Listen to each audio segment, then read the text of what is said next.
तो देखिए स्टूडेंट्स, अब अपन नई यूनिट अपनी स्टार्ट करने जा रहे हैं जिसका नाम है तनु विलयन एवं अणुसंख्यक गुणधर्म। तनु विलयन एवं अणुसंख्य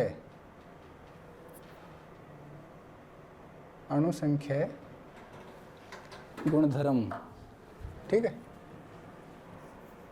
अणु संख्य गुणधर्म इंग्लिश में इसको कहते हैं डाइल्यूट सॉल्यूशन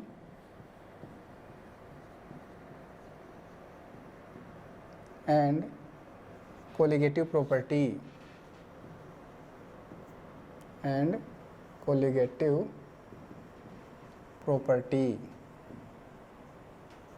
ठीक है भाई। तो इस यूनिट का जो सबसे इम्पोर्टेंट चैप्टर है या सबसे इम्पोर्टेंट जिसको आप पार्ट मान सकते हो वो है आपका कोलिगेटिव प्रॉपर्टी, अणुसंख्य गुणधर्म। वहाँ से तो 110% क्वेश्चन आता ही आता है भाई। ठीक है, क्वेश्चन ही वहीं से बनते हैं। बाकी ये जो तनु विलयन है, डाइल्यूट सॉल्यूशन है, या तो इसका एक प्रकार से इंट्रोडक्टिव पार्ट है। ठीक है, थोड़ा बहुत इसका इंट्रोडक्शन मैं आपको दे देता हूँ। बाकी क्वेश्चन यहाँ से आता ही आता है। कोई सा भी पेपर उठा लो आप, कोई सा भी उठा लो, जितने भी कंपटीशन एग्जाम है, जितने भी यूनिवर्सिटी एग्जाम है, सब में यहाँ से क्वेश्चन आपको मिलेगा। ठीक है भाई, यहाँ से क्वेश्चन आपको मिलेगा ही मिलेगा। बहुत इंपॉर्टेंट है नीट के एग्ज़ाम, 12वीं क्लास से लेके आप कोई भी हाई लेवल के एग्जाम तक चले जाओ, यहाँ से तो क्वेश्चन आता ही आता है। ठीक है, और इसका तो यूज़ बहुत सारे आपकी हर क्लास में इसका यूज़ है कोलिगेटिव प्रॉपर्टीज़ का। ठीक है, तो सबसे पहले सॉल्यूशन क्या होता है ये देखना अपने को। तो ठीक है, सबसे पहले सॉल्यूशन जिसको आप क्या कहते हो, विलयन कहते हो। ठीक है, वो क्या होता है, किन से मिलकर बना होता है। जो आपका विलयन होता है वो दो चीज़ों से मिलकर बना होता है, एक होता है विलायक, एक होता है विलेय। ठीक है, जो सॉल्यूशन जो विलयन होता है आपका वो दो चीज़ों से मिलकर बना होता है, एक होता है विलायक, विलायक को कहते हो सोलवेंट। ठीक है भाई, और एक होता है विलेय जिसको आप कहते हो सोल्यूट। और ये दोनों मिलकर क्या बनाते हैं, ये मिलकर बनाते हैं आपका विलयन। ठीक है, ओके, सॉल्यूशन बनाते हैं भाई। अब ध्यान रखना, मैं इस पूरी यूनिट में इस विलायक को ए कहूँगा। ध्यान रखना, पूरी यूनिट में विलायक को क्या कहूँगा, ए। मेरी मर्जी में ए मानूँ, आप चाहो बी मानो, कुछ भी मानो। और विलेय को मैं क्या कहूँगा, बी कहूँगा। ध्यान रखना, अपनी सुविधा के लिए। क्यों? क्योंकि जब वहाँ पर कंसंट्रेशन टर्म पढ़ेंगे, मोलरता, मोललता, नॉर्मलता, फॉर्मलता वगैरह वगैरह, मोल भिन्न जो भी अपन पढ़ेंगे, वहाँ पे मैं WB, MB, AB जो भी है वो यूज़ में करने वाला हूँ। ठीक है, तो वो वहाँ पे आपको कन्फ्यूज नहीं हो कि WB क्या है, VB क्या है, MB क्या है, WA क्या है। वहाँ पे आपको कन्फ्यूजन नहीं हो, इसलिए मैं बता रहा हूँ कि A और B क्या लेना है आपको। A हमेशा विलायक लेना है, B हमेशा क्या लेना है, विलेय लेना है। ठीक है भाई, और मैं थोड़ा सा इंट्रोडक्शन आपको और दे देता हूँ। अगर आप भार की बात करते हो, अगर आप किसकी बात करते हो, भार को इंग्लिश में कहते हैं वेट। ठीक है भाई, अगर आप वेट की बात करते हो तो यहाँ से मैंने ले लिया WA, W for wait, A for इस A का, विलायक का वेट कितना हो, विलायक का वेट क्या होगा, WA। ध्यान रखना, WA क्या है, विलायक का बार है, ध्यान रखना। तो विलेय का कितना हो जाएगा, WB। विलयन से अपने को कोई मतलब नहीं है, कोई भी मतलब विलयन से अपने को नहीं है। दूसरा आता है आयतन, वॉल्यूम। ठीक है, जिसको आप कहते हो आयतन, उसको क्या लिखोगे आप, इसको लिखोगे VA, इसको लिखोगे आप VB। तीसरा आप लिखोता है मोल, लिख दो मोल। तो मोल को किससे रिप्रेजेंट करते हैं, स्मॉल n से रिप्रेजेंट करते हैं, स्मॉल n से। ये NA हो गया, ये क्या हो गया, NB। ऐसे ही मोल भिन्न होता है, मोल फ्रैक्शन, मोल फ्रैक्शन। अभी बेसिक इंट्रोडक्शन दे रहा हूँ भाई, ध्यान रखना। मोल भिन्न भाई किसको किससे मैं रिप्रेजेंट करने वाला हूँ, इसलिए पहले आपको इंट्रोडक्शन दे देता हूँ। मोल भिन्न इसको रिप्रेजेंट करते हैं x से। ठीक है, तो ये हो जाएगा XA, ये हो जाएगी आपकी XB। अब आती है अणुभार की, मोलर मास की, मोलर मास जिसको आप कहते हो अणुभार। क्या कहते हो, अणुभार जिसको आप कहते हो। क्या लिखोगे, MA, ये क्या हो गए MB, ठीक है भाई, MA और MB। ऐसे कुछ भी आ जाए, कुछ भी आ जाए, A किसके लिए यूज़ होगा, विलायक के लिए, B किसके लिए यूज़ होगा, विलेय के लिए यूज होगा, ठीक है भाई। ओके, ये आपके विलयन बन गया। विलयन किन चीज़ों से मिलकर बना होता है, दो चीज़ों से मिलकर बना होता है, विलायक और विलेय। अब कुछ लोगों को इनके में भी डाउट होगा कि ये विलायक और विलेय क्या होते हैं। तो आपने देखा होगा, जैसे मान लो चाशनी बनती है, ठीक है, तो चाशनी कैसे बनती है, या फिर मान लो अपन नॉर्मल पानी में चीनी घोलते हैं, तो जो भी विलयन बनेगा आपको मीठा बनेगा। अब जो पानी है जिसमें घोला जा रहा है वो है आपका विलायक, और जिससे घोला जा रहा है वो होता है विलेय, ठीक है। जिससे घोला जा रहा है, जिसे घोला जा रहा है वो होता है सोल्यूट, विलेय, और जिसमें घोला जा रहा है वो होता है सोलवेंट, विलायक। तो पानी में घोला जा रहा है, पानी क्या हो गया, विलायक। किसको घोला जा रहा है, चीनी को, चीनी क्या हो गई, विलेय। जो बना रिजल्टेंट वो क्या बन गया आपका, विलयन बन गया, ठीक है, वेरी गुड, ठीक है। ओके, मैं इसको मिटा रहा हूँ, तो आपको समझ में आ गया होगा विलेय क्या होता है और विलायक क्या होता है। विलेय को सोल्यूट कहते हैं, विलायक को सोलवेंट कहते हैं, ठीक है भाई, ध्यान रखना। अब पढ़ते हैं अपने विलयनों के प्रकार। उससे पहले, ठीक है, चलो देखो, जो विलयन होता है, जो विलयन होता है, आप समांगी विलयन कह सकते हो। समांगी विलयन क्या होता है, समांगी विलयन क्या होता है, कोलाइड में भी पढ़ा था कि ऐसा विलेय जिसमें विलेय ऐसा विलयन जिसमें विलेय और विलायक दोनों के कणों में कोई अंतर नहीं हो, हम दोनों को सेपरेट नहीं कर पाते, दोनों को पहचान नहीं पाते कि कौन सा विलेय है कौन सा विलायक है, तो ऐसे विलयन को क्या कहोगे आप, समांगी विलयन। तो ऐसे विलयन जिनमें विलेय और विलायक के अणुओं में अंतर नहीं किया जा सकता वो क्या विलयन कहलाता है, क्या कहलाता है, समांगी विलयन आपका कहलाता है, ठीक है। अब विलयन के अपने को प्रकार पढ़ने हैं, टाइप्स ऑफ सॉल्यूशन अपने को पढ़ना है, टाइप्स ऑफ सॉल्यूशन अपने को पढ़ना है। तो सबसे पहला होता है, जो विलयन होते हैं वो होते हैं सांद्र विलयन, सबसे पहला कंसंट्रेट विलयन, या फिर आप कह सकते हो डाइल्यूट विलयन, ठीक है। सबसे पहला हो गया आप डाइल्यूट सॉल्यूशन, तनु विलयन जिसको आप कहते हो।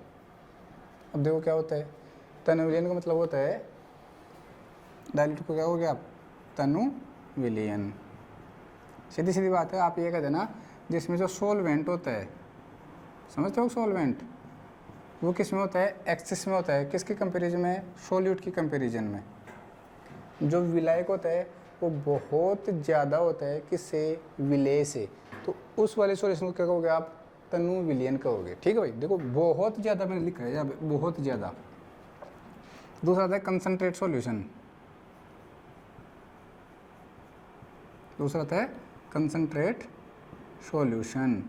तो क्या कहोगे यहाँ पे, कुछ नहीं कहना, सांद्र विलयन जिसको कहते हो आप, सांद्र विलयन। इसमें भी क्या होता है, ज़्यादा तो विलायक ही होता है, ज़्यादा तो कौन होता है, सोलवेंट ही होता है, लेकिन इतना ज़्यादा नहीं होता, बस ज़रा सा ज़्यादा होता है, किससे, सोल्यूट से, ठीक है। ओके, अगला जो हो वो है संतृप्त विलयन, सैचुरेटेड सॉल्यूशन। क्या होगा, सैचुरेटेड सॉल्यूशन, संतृप्त विलयन, ठीक है भाई। इसमें क्या होगा, जो सोल्यूट होगा वो एक निश्चित अमाउंट में डिजोल्व होगा, किसमें, सोलवेंट में, और फिक्स अमाउंट में डिजोल्व होगा, किसमें, सोलवेंट में, ठीक है। तो ऐसे सोलवेंट को क्या कहोगे आप, ऐसे सॉल्यूशन क्या कहोगे, सैचुरेटेड सॉल्यूशन, जिसमें जो आपका सोल्यूट होता है,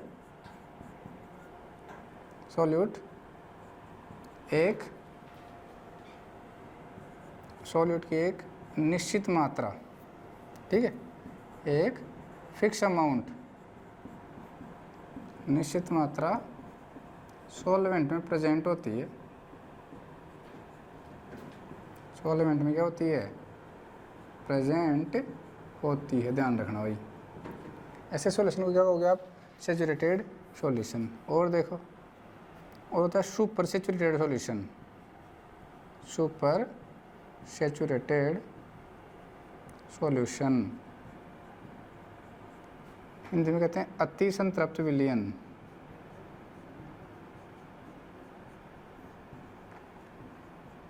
अति संतृप्त विलयन। देखो क्या होता है इसमें, जो विलेय होता है, जो सोल्यूट होता है, वो जितना घुल सकता है उतना घुल जाता है किसमें, सोलवेंट में। जो सोल्यूट होता है वो सोलवेंट में जितना घुल सकता था उतना घुल गया, उसकी जितनी कैपेसिटी थी भाई इतना सोलवेंट में घुल सकता है सोल्यूट, उतना वो घुल गया। अपने को फिर भी उसको घोलना है, ज़बरदस्ती घोलना है, वो तो मना कर रहा है घोलने के लिए, लेकिन हमको फिर भी उसको ज़बरदस्ती घोलना है।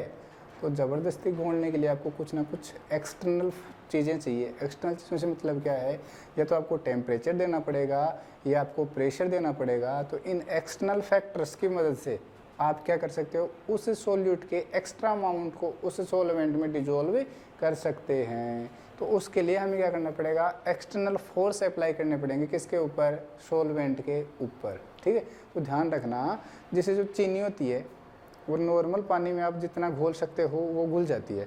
उसके बाद में आप चीनी को नॉर्मल पानी में घुलने के बाद में और चीनी डाल दो आप ऊपर से, और फिर घुलाओ, कितना ही डालो वो चीनी नहीं घुलेगी। ठीक है, वो नहीं घुलेगी, वो सॉलिड नीचे नीचे ही बैठी रहेगी। लेकिन अगर आप एक्सटर्नल फोर्स अप्लाई करोगे, नीचे से उसको गर्म करोगे, तो आप ज़बरदस्ती उसमें चीनी घोल रहे हो। उसकी कैपेसिटी थी सॉल्वेंट की जितनी घोलने की, उसने उतनी घोल ली, लेकिन फिर भी आप कहोगे नहीं सर हम तो और भी ज़बरदस्ती उसमें घोलेंगे, तो अब लास्ट उसकी जो मैक्सिमम कैपेसिटी आएगी वहाँ तक वो घोल लेगा। ठीक है, किसकी सहायता से, एक्सटर्नल फोर्स की सहायता से। एक्सटर्नल फोर्स जैसे प्रेशर हो गया, टेम्परेचर हो गया, इनकी हेल्प से। तो आपने एक्सटर्नल फोर्स की हेल्प से क्या किया, बोलो क्या किया, उसको डिजोल्व कर दिया सोल्यूट को, किस में, सोलवेंट में डिजोल्व कर दिया। तो उससे क्या होगा, जो आपकी चाशनी मिल जाएगी, आपको क्या मिल जाएगी, चाशनी। चाशनी क्या कहते हैं, शुगर क्रीम। जो सुपर सैचुरेटेड सॉल्यूशन होता है ना, इसका एग्जांपल्स क्या होता है, आप लिख सकते हो यहाँ पे, सोल्यूट के एक्स्ट्रा अमाउंट को, सोल्यूट के एक्स्ट्रा अमाउंट को एक्सटर्नल फोर्स की हेल्प से सॉल्वेंट में डिजोल्व करते हैं। वे एक्सटर्नल फोर्स है ना, इसका मतलब क्या है, इसका मतलब या तो टेम्परेचर या फिर प्रेशर। ठीक है, इनकी हेल्प से हम क्या करते हैं, सॉल्वेंट में घोलते हैं, डिजोल्व करते हैं।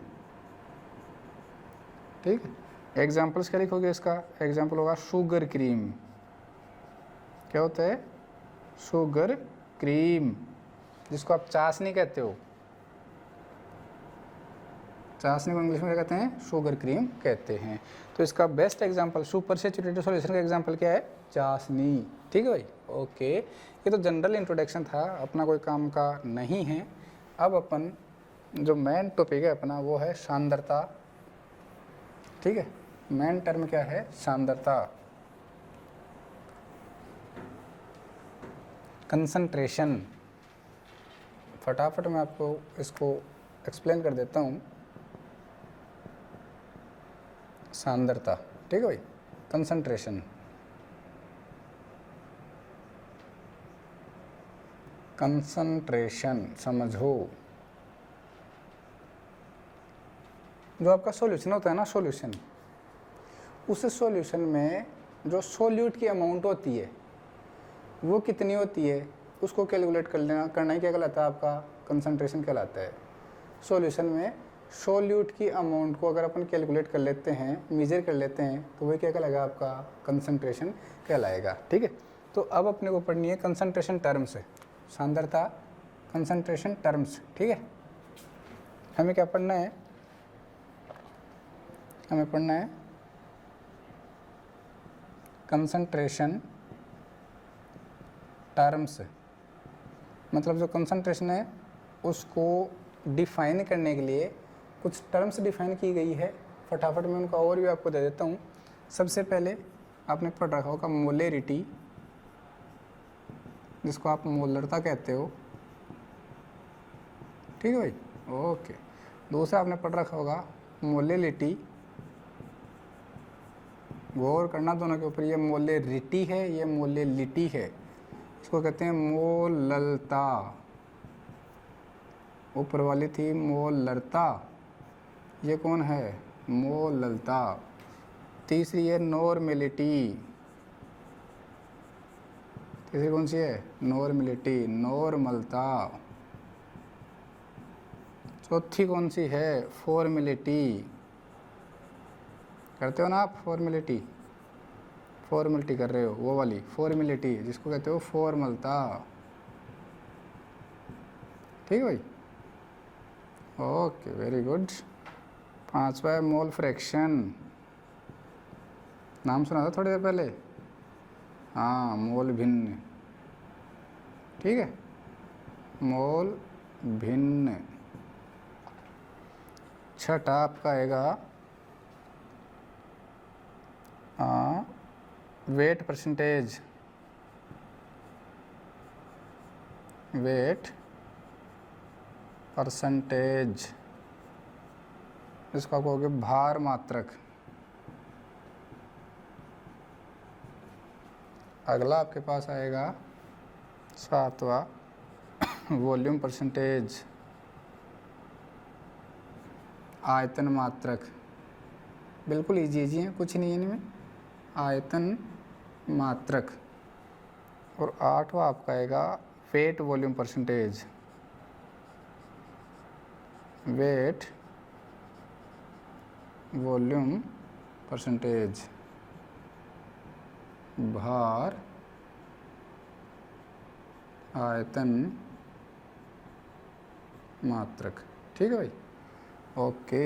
ये टर्म्स हैं, और ये जो तीन टर्म्स हैं इनमें भी अपन आगे थोड़ी थोड़ी और टर्म्स पढ़ने वाले हैं। तो सबसे पहले अपन जो टर्म्स पढ़ने जा रहे हैं वो है मोलेरिटी, ठीक है भाई, मोलेरिटी। इसको डिनोट करते हैं कैपिटल एम से, ध्यान रखना कैपिटल एम से इसको डिनोट किया जाता है, इसको डिनोट किया जाता है स्मॉल एम से, इसको डिनोट किया जाता है एन से, इसको डिनोट किया जाता है एफ से, इसको डिनोट किया जाता है एक्स से, इसको किया जाता है डब्ल्यू परसेंटेज से, इसको किया जाता है वी परसेंटेज से, इसको किया जाता है W/V परसेंटेज, ठीक है भाई।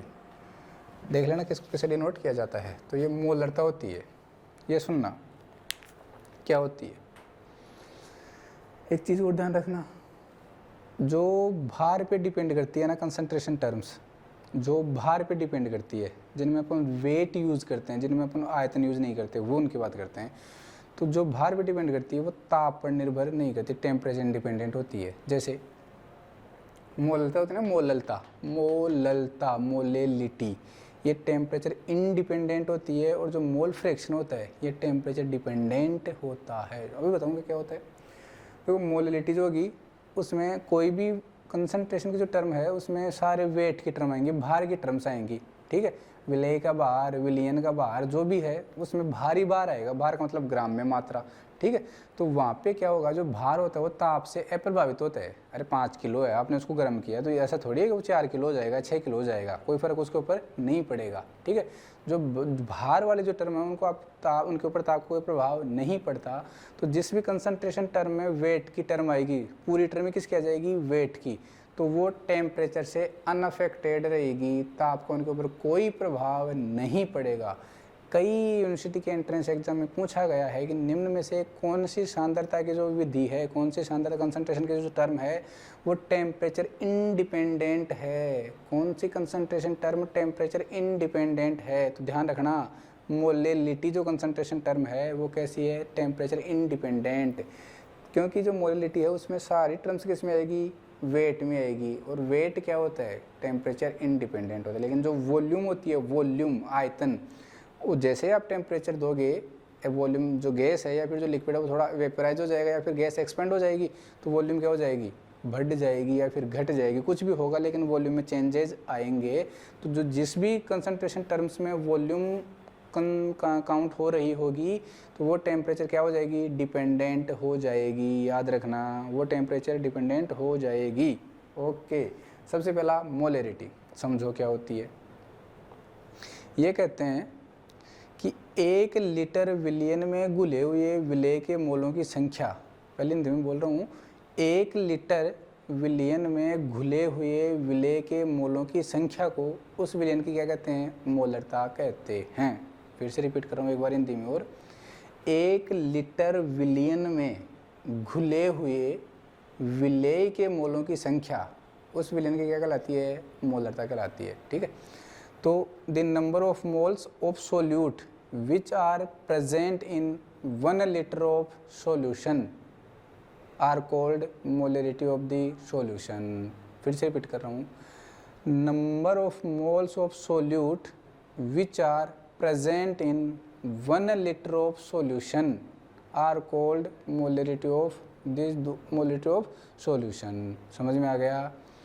1 लीटर विलियन में, गौर करते जाना, 1 लीटर की बात कर रहा हूँ, 1 लीटर विलियन में घुले हुए विलय के मोल। अब बताओ विलय को किससे डिनोट कर रहे थे अपन, बी से। ठीक है, जो मोलरता होती है ना वो क्या होती है, moles of solute, moles of solute divided by present in, ये आप लिखोगे वॉल्यूम, 1 लीटर वॉल्यूम। ठीक है भाई, ओके। क्योंकि देखो भाई, जो मोल कैलकुलेट करते हो आप, मोल ऑफ सोल्यूट, एक बार सोल्यूट को हम भूल जाते हैं। ठीक है, देखो मोल कैसे कैलकुलेट करते हैं, मोल कैसे कैलकुलेट करते हैं, गिवन वेट, ऐसे करते हो, given weight over molecular weight, over molecular weight, ऐसे तो करते हो कैलकुलेट मोल। अब हम किसके मोलों की बात कर रहे हैं, सोल्यूट के मोलों की, तो आप क्या कहोगे, मोल ऑफ सोल्यूट। तो यहाँ क्या कहोगे, गिवन वेट ऑफ सोल्यूट, क्या कह दोगे, given weight of solute upon molecular weight of solute. बताओ मुझे, आप मुझे बताओ, वेट ऑफ सोल्यूट कितना था, WB था क्या। अगर नहीं पता तो मैं यहाँ पे लिख देता हूँ, सॉल्वेंट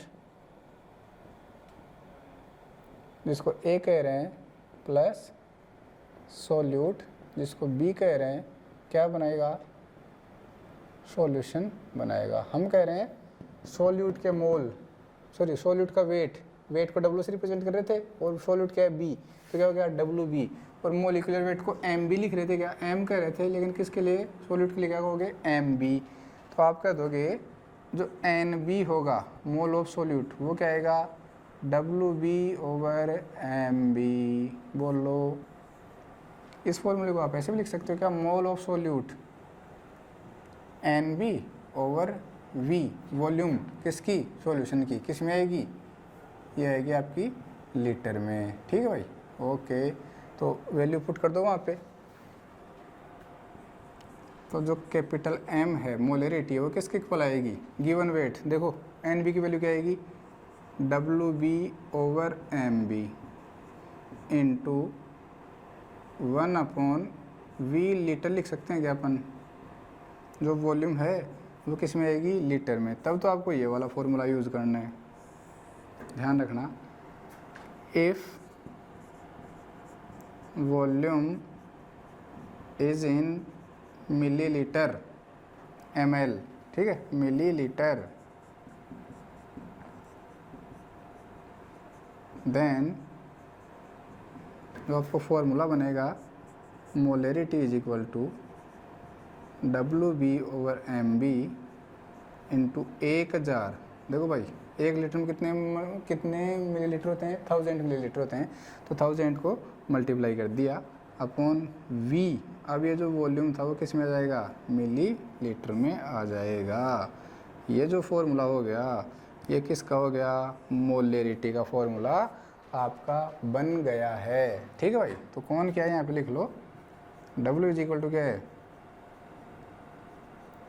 वेट ऑफ सोल्यूट। ठीक है भाई, ओके। MB क्या है, मोलिक्यूलर वेट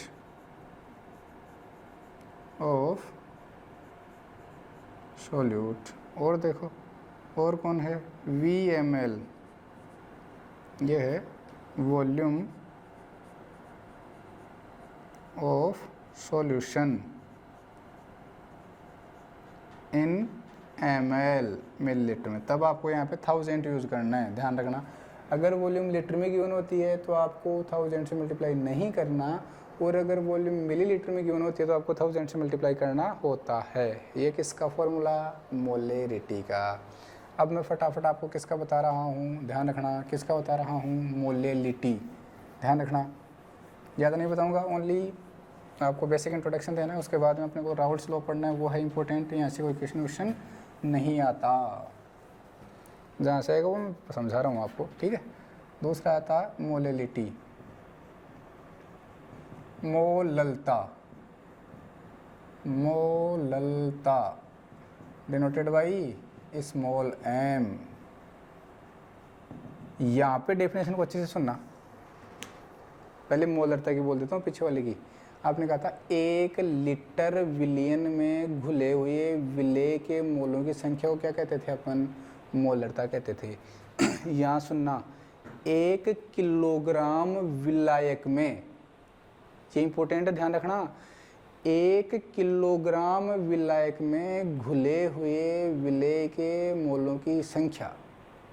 आया समझ में, 1 लीटर की जगह 1 लीटर विलियन लेते थे, यहाँ पे 1 किलोग्राम विलायक लेते हैं। यहाँ का देखो, विलायक का द्रव्यमान भी आप भार में ले रहे हो और विलेय का भी भार में ले रहे हो, वेट में ले रहे हो, तो दोनों ही वेट की टर्म आ गई। तो जो वेट होता है वो टेम्परेचर से अनअफेक्टेड रहता है, ताप का उसके ऊपर कोई प्रभाव नहीं पड़ता, जिसकी वजह से क्या होगा, बोलो क्या होगा, अरे वाह आप तो बड़े समझदार हो। जो मोललिटी है वो टेम्परेचर इंडिपेंडेंट हो जाएगी, ताप पे निर्भर ही नहीं करेगी। वेरी गुड, ठीक है। तो इंग्लिश में इसको बोल देता हूँ मैं, the moles of solute which are present in 1 kilogram of solvent. ठीक है, the moles of solute which are present in 1 kilogram of solvent is known as molality of the solution is called the molality of the solution। ध्यान रखना, फिर से repeat कर देता हूँ, the moles of solute which are present in 1 kilogram of a solvent is known as molality of the solution। तो क्या होगा, आप यहाँ पे लिखोगे m is equal two moles of solute divided by, आपने क्या लिखा, वेट ऑफ, या फिर आप लिखोगे 1 kilogram of solvent, 1 kg of solvent. ठीक है भाई, ओके। तो देखो मोल्स ऑफ सॉलिड को बार बार नहीं लिख रहा मैं, क्या लिखूँगा, NB अपॉन सोलवेंट, W एक था क्या, और किस में लिखोगे, kg में। ठीक है, एक फॉर्मूला तो बन गया ये, क्योंकि NB क्या होता है, NB क्या होता है, WB ओवर MB होता है। ठीक है, ये फॉर्मूले आगे यूज़ होंगे भाई, ध्यान रखना। जो कोलिगेटिव जब अपन प्रॉपर्टी पढ़ेंगे ना, तो मोलेलिटी और मोलेरिटी के फॉर्मूले यूज़ होंगे मोल फ्रैक्शन के लिए, इसलिए मैं आपको बता रहा हूँ। जो यूज़ होंगे वही बताऊँगा, जो यूज़ नहीं होंगे वो नहीं बताऊँगा। ठीक है, ये लिख दिया आपने। अब इसलिए आप क्या करोगे, यहाँ पे मोलेलिटी इज इक्वल टू निकालोगे तो एन की लिखा दिखा, आपने वैल्यू रखी WB over MB into 1 upon WA, किस में, अगर किलोग्राम में हुआ तो ये वाला फॉर्मूला, और अगर सॉल्वेंट का वेट ग्राम में आ गया, ठीक है, अगर सॉल्वेंट का वेट किस में आ गया, ग्राम में, तो आपको 1000 से मल्टीप्लाई करना है।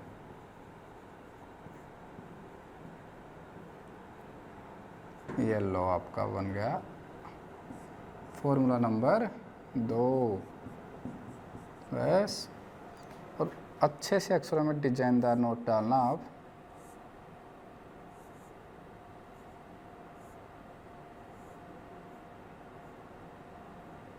वो ये डालना, मोलैलिटी इज टेम्परेचर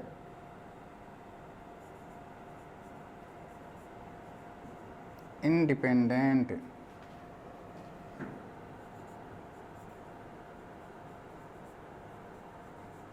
ध्यान रखना भाई, जो मोलैलिटी होती है वो टेम्परेचर पे डिपेंड नहीं करती है। तो ये दूसरी कंसंट्रेशन टर्म ख़त्म होती है।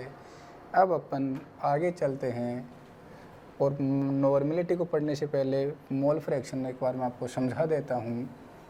नॉर्मलिटी को पढ़ेंगे अपन बाद में, क्योंकि थोड़ी सी लंबी ये है। फॉर्मेलिटी को अपन पढ़ने वाले नहीं हैं, फिर भी आपको उसकी डेफिनेशन मैं आपको बता दूंगा।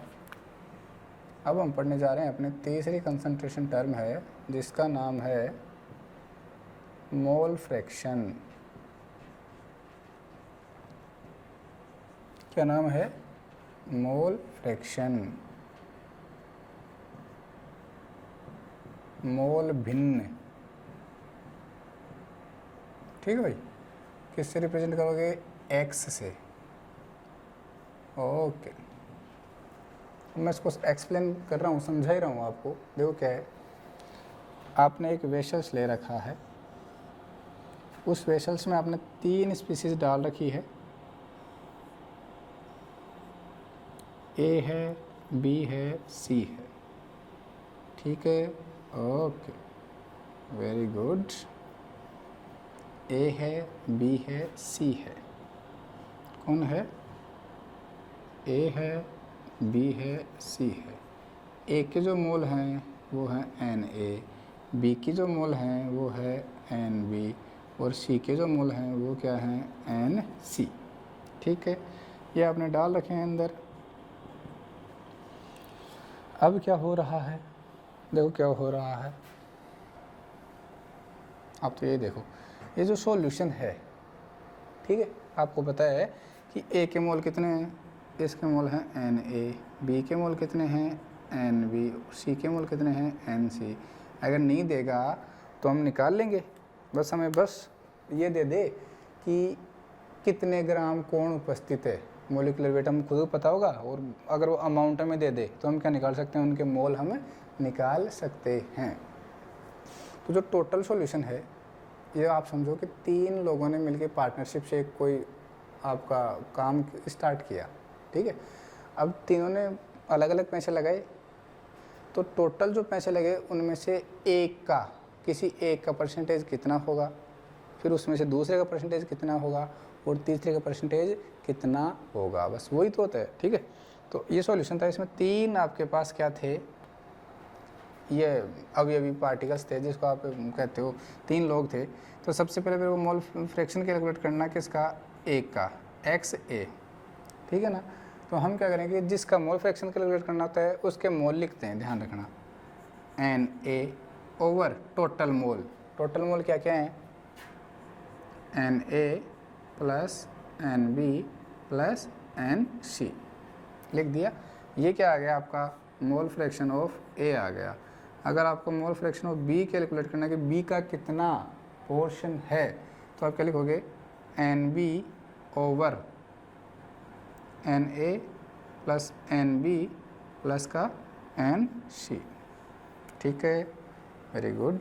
ऐसे ही क्या करोगे, आपको अगर मोल फ्रैक्शन कैलकुलेट करना है किसका? C का, तो आप क्या कहोगे?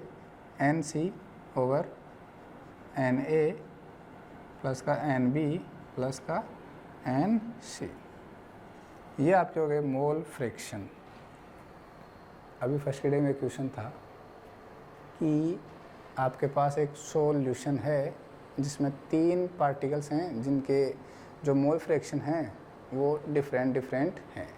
मान वैल्यूज़ ने दी थी, और ये कहा था जो मोल फ्रैक्शन है वो XYZ का था, और ये क्या कहा था कि जब अपन इनका सम करते हैं, मोल फ्रैक्शन का जब अपन सम करेंगे तो बताओ आपको जो वैल्यू है वो यूनिटी मिलेगी या डजेंट इक्वल टू यूनिटी मिलेगी, या और कुछ ग्रेटर देन यूनिटी मिलेगी या लेस देन यूनिटी मिलेगी। मतलब एक मिलेगा, एक से कम मिलेगा, एक से ज़्यादा मिलेगा, या बराबर एक नहीं मिलेगा। तो देखो ध्यान रखना, दिमाग में हमेशा बैठा लेना कि मोल फ्रैक्शन का जो योग होता है, जो सम ऑफ मोल फ्रैक्शन ऑलवेज कितना होता है 1। चाहे आपके पास 50 मोल फ्रैक्शन आ जाए, x1 x2 x3 x3 x4 x5 dot dot dot x 50 आ जाए, तो भी उनका योग कितना होगा, एक ही होगा। हमेशा ध्यान रखना मोल फ्रैक्शन का जो सम होता है वो कितना होता है, ऑलवेज 1 होता है। ठीक है, तो मैं नोट डाल के वो चीज़ मेंशन कर रहा हूँ। ठीक है भाई, नोट डाल के आप भी उस चीज़ को मेंशन कर लेना।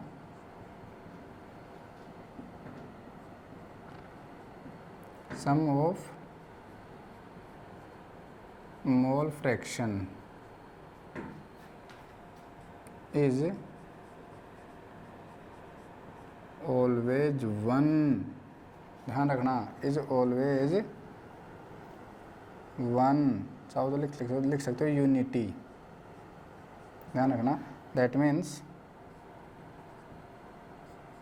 XA plus XB plus XC plus dot dot dot dot plus XN कितने भी आ जाएं, सबका सम कितना होने वाला है, एक ही होने वाला है। कुछ भी आ जाए, कुछ भी आ जाए, सबका सम कितना होगा, एक ही होगा। ठीक है भाई, ओके।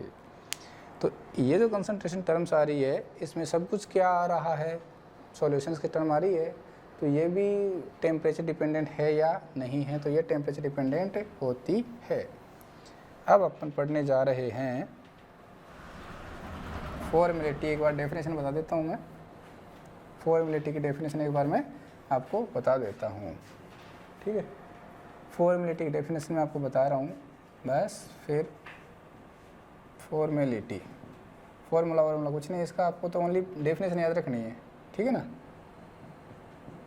फॉर्मलता, तो क्या होता है, फॉर्मलता क्या होती है, जैसे आपने लिखा था ना, 1 लीटर विलियन में घुले हुए विलेय के मोलों की संख्या को क्या कहते हैं, मोलरता कहते थे।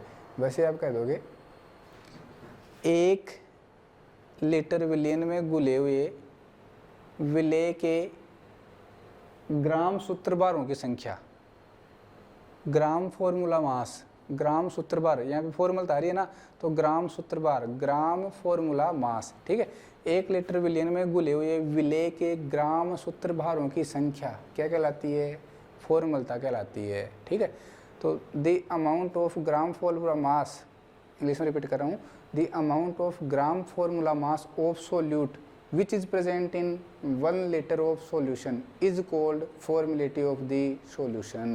ठीक है भाई, तो ये किसकी डेफिनेशन हो गई, फॉर्मेलिटी की डेफिनेशन हो गई है।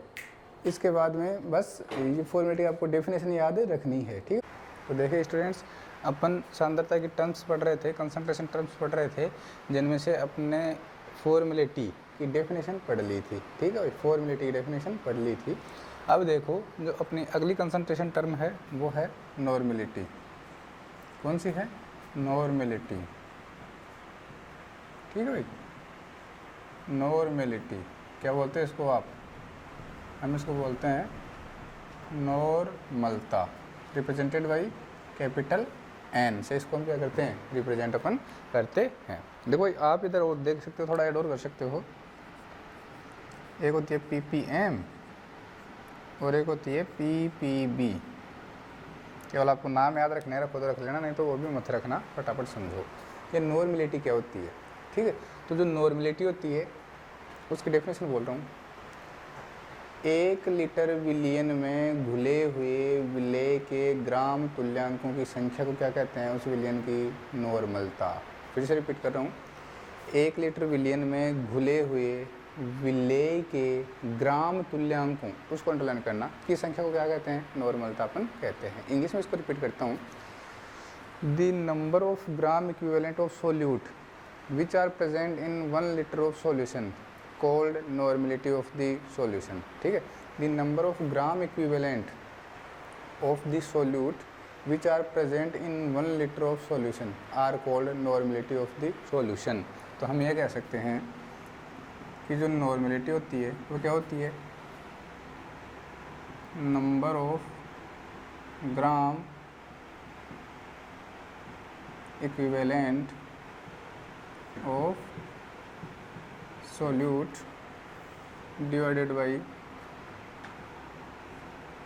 Volume in litre. ठीक भाई, वॉल्यूम इन लीटर। अब देखो इसका मतलब क्या है, ये जो ग्राम इक्विवेलेंट है इसका मतलब क्या है, ग्राम इक्विवेलेंट इसका मतलब क्या है, देखो इसका मतलब होता है wait upon equivalent wait. Gram equivalent मतलब क्या होता है, वेट ओवर इक्विवेलेंट वेट। ठीक है भाई, अभी अपने पास फिर से इक्विवेलेंट आ गया, तो इक्विवेलेंट वेट इसका फॉर्मूला होता है मोलिकुलर वेट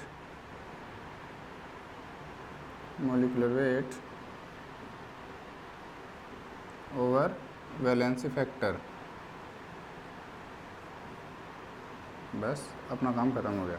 ग्राम इक्विवेलेंट को क्या लिखोगे, weight upon equivalent weight. Weight को कहोगे WB, इक्विवेलेंट को आप कहोगे EB, B for solute, E for equivalent weight. ठीक है, और ये जो इक्विवेलेंट वेट है EB ये किसके इक्वल है, मोलिकुलर वेट मतलब MB ओवर वैलेंसी फैक्टर को आप VF लिख सकते हो। वैलेंसी फैक्टर को शॉर्ट में क्या लिख सकते हो, VF।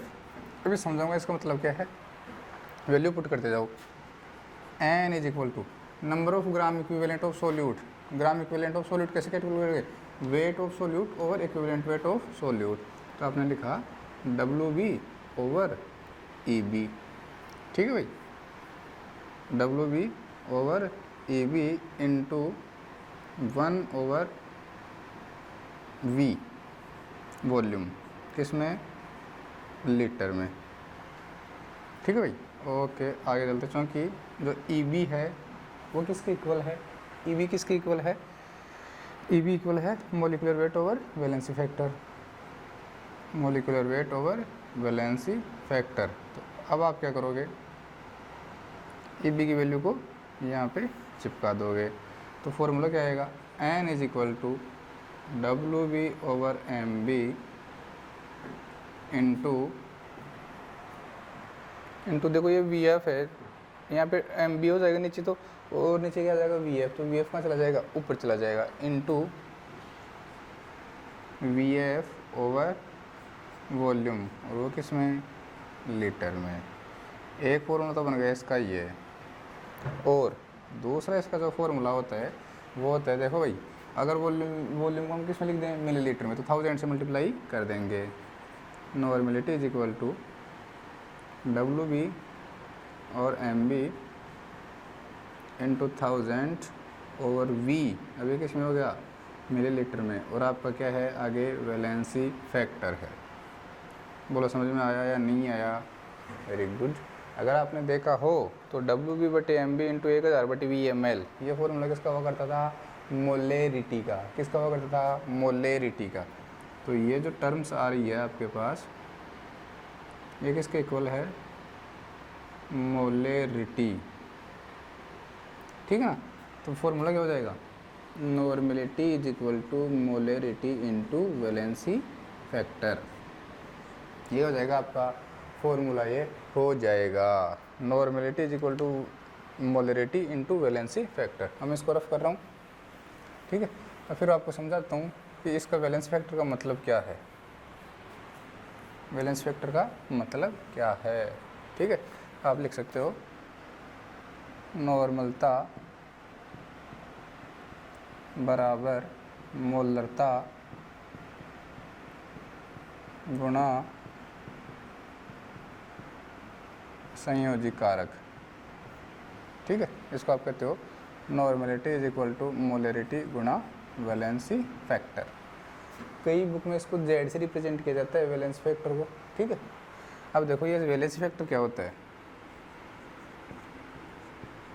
ये जो संयोजी कारक होता है आपका, जिसको आप क्या कहते हो वैलेंस फैक्टर कहते हो, ये क्या होता है, अम्ल की तो क्षारकता, क्षार की अम्लता या फिर आयनों की संख्या जो भी होगी वो क्या होगी आपकी वैलेंस फैक्टर होगी। जैसे मान लो HCl है, HCl के लिए इसकी वैल्यू कितनी होगी 1, क्यों, क्योंकि एक H+ देता है, ठीक है, एक क्या देता है H+ देता है, तो दो जितने H+ देगा या फिर जो जितने OH- देगा वो उसकी क्या होगी वैलेंसी फैक्टर होगी, ठीक है। ये एक H+ देता है, NaOH की कितना होगा, NaOH का कितना होगा 1 होगा, ठीक है भाई। H2SO4 का कितना होगा, H2SO4 कितना होगा 2 होगा, क्यों होगा, क्योंकि H2SO4 क्या देते हैं twice of H+ plus SO4 2-, ठीक है ना। तो यहाँ पे 2 H+ आ गए, इसलिए इसका संयोजक कारक कितना हो गया 2 हो गया। ऐसे ही देखो H3PO4, H3PO3 और H3PO2, इनका आपको वैलेंस फैक्टर बताना है। तो देखो क्या होगा, P double bond O OH OH OH, तो आप यहाँ से जो एसिड है ये क्या करेगा 3 H+ देगा, 1 2 3, तो इसका जो वैलेंसी फैक्टर है वो कितना आएगा 3, ठीक है भाई, ध्यान रखना। इसका देखो P double bond O OH OH और ये H, H3PO3 1 2 3 H3PO3, ठीक है भाई। अब ये कितने H+ दे सकते हैं, ये वाले दे सकते हैं, ये वाला नहीं दिया जाएगा, ध्यान रखना।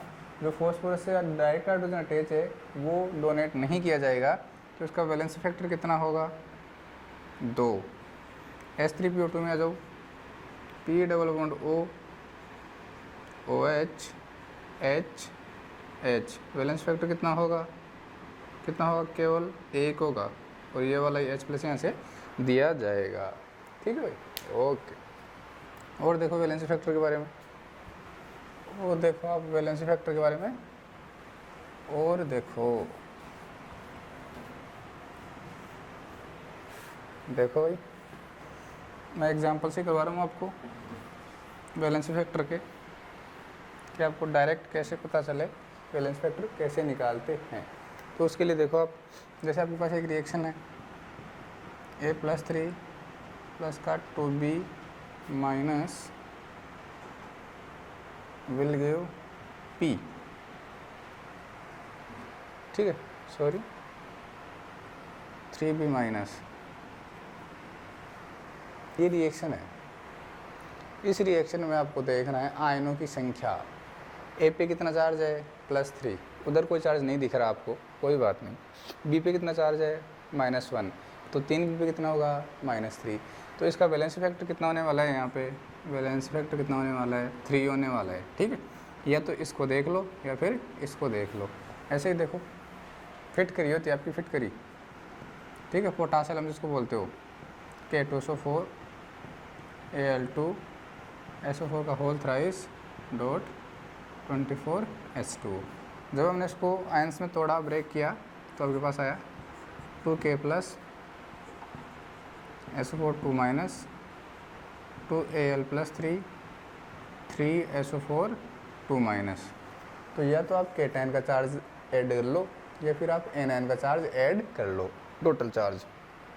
तो पोटेशियम पे, एक पोटेशियम पे +1 है तो 2 पे कितना होगा +2, एक एल्यूमिनियम का +3 है तो 2 पे कितना होगा +6, तो 6 और 2 8 है, तो इसका वैलेंस फैक्टर कितना आ गया 8। अब कोई कहेगा सर हम तो केटायन का नहीं एनायन का करेंगे, कर लो एनायन का कर लो भाई। सल्फेट के ऊपर कितना है -2, 3 सल्फेट के ऊपर -2, देखो 1 पे है -2, 3 पे कितना होगा 6, 1 2 11 6 2 8, तो वैलेंस फैक्टर कितना आने वाला है 8 ही आने वाला है। ऐसे आपको कुछ भी दे दे, वहाँ पे आप पहचान जाना कि कितने इलेक्ट्रॉन ट्रांसफ़र हो रहे हैं, या फिर जो जितने H+ दे रहा है या फिर जो जितने OH- दे रहा है, तो वो क्या हो जाएगा उसका वैलेंसी फैक्टर हो जाएगा। ऐसी रिएक्शन और आएगी जो मैंने थोड़ी देर पहले लिखी थी ABP, तो उनमें दोनों तरफ AB लिख देगा, ठीक है, ऑक्सीकरण अवस्था चेंज कर देगा और कहेगा बोलो इसका वैलेंसी फैक्टर बताओ, वो हाई लेवल का हो गया, मैंने आपको ऐसे ही बता दिया। तो उसका मतलब क्या है, आपको देखना कि कितने इलेक्ट्रॉन ट्रांसफ़र हो रहे हैं, किसका ऑक्सीकरण हो रहा है, किसका अपचयन हो रहा है। तो जिसमें जितने इलेक्ट्रॉन ट्रांसफ़र होंगे दोनों में समान इलेक्ट्रॉन ट्रांसफ़र होंगे, ऑक्सीकरण में भी और अपचन में भी समान ही इलेक्ट्रॉन क्या होंगे, ट्रांसफ़र होंगे। तो जितने इलेक्ट्रॉन ट्रांसफ़र हो रहे हैं उस आधार पे आप कह देना कि इसका संयोजी कारक कितना होता है। ठीक है भाई, ओके। तो ये आपकी नॉर्मेलिटी ख़त्म हो गई है, न्यूमेरिकल में किसी का करवा नहीं रहा, ठीक है ना, वेरी गुड। अब जो कंसंट्रेशन टर्म्स थी और बाकी बची हुई उनको अपन नहीं पढ़ रहे, काम की नहीं है, इसलिए अब हम उनको नहीं पढ़ रहे। बस ध्यान रखना, ज़रा सा मैं आपको हिंट दे देता हूँ, W/W%, W/V%, V/V%, इनको आप कहाँ देखोगे? तो V/V% है जो कोल्ड ड्रिंक की बोतल आती है, ठीक है, तो उसमें जो इंग्रेडिएंट लिखे होते हैं, इंग्रेडिएंट, वहाँ पे आप देखना। या फिर जो भी क्रीम्स होती है, ठीक है, मरहम क्रीम्स होती है, आप बोरोप्लस लगाते हो, वो लगाते हो, या फिर कहीं लग जाती है अपने तो डॉक्टर क्रीम्स देते हैं, तो उन क्रीम्स के ऊपर देखो ऐसा लिखा होता है इतनी % ये सॉल्यूशन है, वो सॉल्यूशन है, तो वहाँ पे इन कंसंट्रेशन टर्म्स का यूज़ होता है। ठीक है, एग्ज़ाम में नहीं आने वाला इसलिए मैं इनको नहीं बता रहा। ठीक है, अब जो एग्ज़ाम में आने वाला है वो है बड़ा ही इम्पोर्टेंट, वो है बड़ा ही important, Raoult's law. Raoult's law, Raoult का नियम। ठीक है भाई, ये बड़ा इम्पोर्टेंट है, राउल का नियम। क्या कहते हैं? सुनना, क्या कहते हैं? सुनना। आपके पास कोई एक वाष्पशील विलयन है, ठीक है, वाष्पशील विलयन है, तो उस वाष्पशील विलयन में विलेय और विलायक दोनों होंगे। ठीक है, उस वाष्पशील विलयन में विलेय और विलायक दोनों होंगे, तो विलेय और विलायक का जो वाष्प दाब होगा वो उनके मोल भिन्न के समानुपाती होगा। फिर से रिपीट करता हूँ, किसी वाष्पशील विलयन में विलेय और विलायक का वाष्प दाब, किसी वाष्पशील विलयन में विलेय और विलायक का वाष्प दाब उनके मोल भिन्न के क्या होता है? समानुपाती होता है। ठीक है, और देखो आपके पास एक जो सोल्यूट है वो तो क्या है? B, और सॉल्वेंट क्या है? A है। ठीक है, तो देखो आप इनसे क्या होगा? आपका सॉल्यूशन बनेगा। तो मैंने क्या कहा, एक जो वाष्पशील विलयन होता है उसमें विलेय और विलायक का वाष्प दाब जो होता है वो उनके किसके समानुपाती होता है? मोल भिन्न के समानुपाती होता है। तो डायरेक्ट मैं इसका डेरिवेशन बता रहा हूँ। जो आपके पास ये सॉल्वेंट A है, इसका वाष्प दाब क्या आएगा? PA। ठीक है, समानुपाती किसके होगा? ये XA के। हमने क्या कहा, कोई भी एक वाष्पशील विलयन होगा, उस वाष्पशील विलयन में, ठीक है, वोलेटाइल जो आपको वाष्पशील जो विलयन होगा, वोलेटाइल जो होगा, उसमें क्या होते हैं? सॉल्वेंट और सोल्यूट होते हैं, और उन सॉल्वेंट और सोल्यूट का जो वेपर प्रेशर होता है वो डायरेक्टली प्रोपोर्शनल होता है किसके? उनकी मोल फ्रैक्शन के डायरेक्टली प्रोपोर्शनल होता है। तो हमने कहा विलायक का जो वेपर प्रेशर है वो किसके प्रोपोर्शनल है? Mole fraction of A, solvent, sorry. ठीक है, ऐसे ही इक्वेशन इसको 1 कह दो, ऐसे ही PB is proportional to XB, equation number 2 कह दो। अपनी मर्जी, कुछ भी आपकी मर्जी जो है वो कह दो। इसको जब आपने ओपन किया, PA इज इक्वल टू, जैसे आपने इस प्रोपोर्शनलिटी साइन को हटाया तो एक कांस्टेंट लगा दिया P0A, और आगे क्या लिखा? XA, equation 3। ठीक है भाई, equation 3। Similarly PB is equal to P0B XB, equation number 4। फटाफट फिर से रिपीट कर देता हूँ। जो राउल्ट है उसने ये कहा था, देखो विलयन 2 टाइप के होते हैं, आदर्श विलयन और अनादर्श विलयन, आइडियल सॉल्यूशन और नॉन आइडियल सॉल्यूशन। तो राउल्ट ने ये कहा था कि जो आइडियल सॉल्यूशन होते हैं, या फिर कुछ भी मान लो जो वोलेटाइल सॉल्यूशन होते हैं, वोलेटाइल होते हैं ना, वाष्पशील, ठीक है, जो वोलेटाइल सॉल्यूशन होते हैं उनमें जो कंटेंट होता है कौन? सोल्यूट और सोलवेंट। तो सोल्यूट और सोलवेंट का जो वेपर प्रेशर है वो किसके प्रोपोर्शनल होता है? Proportional to their mole fraction. ठीक है, मतलब वाष्पशील विलयन में उपस्थित विलेय और विलायक का वाष्प दाब उनके मोल भिन्न के समानुपाती होते हैं। तो जो विलय ए था उसका वाष्प दाब पी ए किसके समानुपाती हो गया, खुद के मोल भिन्न के। ऐसे ही विलय बी था, उसका वाष्प दाब किसके समानुपाती हो गया, अपने मोल भिन्न के समानुपाती हो गया। जैसे हमने समानुपाती को उठाया, एक स्थिरांक लगा दिया, अपनी मर्जी कुछ भी लगा दिया, उसका नाम है पी नोट ए, यहाँ पी था इसलिए पी नोट ए, यहाँ पी बताया यहाँ पे इसलिए पी नोट बी। अब एक बार इनका मैं ग्राफ बना देता हूँ, ठीक है। देखो भाई, मुझे एक ग्राफ प्लॉट करना है किस किस के बीच में, मुझे ग्राफ प्लॉट करना है पी ए वर्सेज एक्स ए के बीच में ग्राफ प्लॉट करना है, ठीक है भाई। पी ए वर्सेज एक्स ए के बीच में मुझे ग्राफ प्लॉट करना है, तो क्या बनेगा, देखो भाई, P A is equal to क्या होता है, P nought A X A, ये आपका वाई और ये आपका एक्स, ये क्या बच गया, एम बच गया। कौन सी इक्वेशन आई, Y is equal to M X, graph बनेगा ये वाला, ठीक है। और देखो आगे देखो क्या हो रहा है, इसमें क्या हो रहा है, देखो